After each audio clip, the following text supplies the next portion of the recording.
যাদের বাচ্চা হয় না তারা যদি 40টি লবঙ্গ নিয়ে সূরা নূরের এই 40 নম্বর আয়াতটি 7 বার পরে ফু দিয়ে খেতে পারেন, এই 40টি লবঙ্গ 40 দিন খেতে পারেন, দেখবেন আল্লাহ তাআলা আপনাদেরকে সন্তান দান করবেন।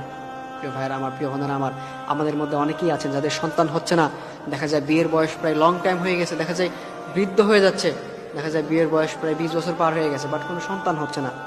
বিয়ের বয়স প্রায় 30 বছর হয়ে গেছে, বাট কোনো সন্তান হয় না, সন্তান হচ্ছে না। প্রিয় ভাইয়েরা আমার, প্রিয় বোনেরা আমার, যাদের সন্তান হচ্ছে না, আপনারা যদি 40টি লবঙ্গ নিয়ে সূরা নূরের এই 40 নম্বর আয়াতটি আপনারা 7 বার পরে ওই লবঙ্গের মধ্যে ফু দিয়ে প্রতিদিন একটা করে খেতে পারেন। প্রতিদিন একটা করে, রাতে যখন ঘুমোতে যাবেন, রাতে ঘুমোতে যাওয়ার আগ দিয়ে প্রতিদিন একটা করে খেয়ে ঘুমাবেন। মায়েরা যারা আছেন প্রতিদিন রাতে একটা করে খেয়ে ঘুমাবেন। 40টি লবঙ্গ প্রতিদিন একটা করে 40 দিন খাবেন।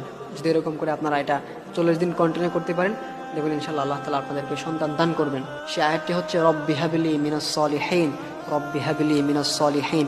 আপনি এই সূরা নূরের এই 40 নম্বর আয়াতটি আপনারা 7 বার পড়বেন। 7 বার পরে লবঙ্গের মধ্যে ফু দিয়ে 40টি লবঙ্গ নেবেন। 40টি লবঙ্গ নিয়ে ওই লবঙ্গের মধ্যে সূরা নূরের এই আয়াতটি 7 বার পরে রব্বি হাবলি মিনাস সলিহিন, রব্বি হাবলি মিনাস সলিহিন, এটা পরে 7 বার পরে আপনি ওই 40 লবঙ্গের মধ্যে আপনি ফু দিবেন। ফু দিয়ে আপনি এটা প্রতিদিন রাতে আপনি একটা করে খেতে থাকবেন। ইনশাল্লাহ দেখবেন আল্লাহ তাআলা আপনাদেরকে সন্তান দান করবেন। মায়েরা যারা আছেন আপনারা অবশ্যই এই আমলটা আজকে থেকে আপনারা শুরু করবেন ইনশাল্লাহ।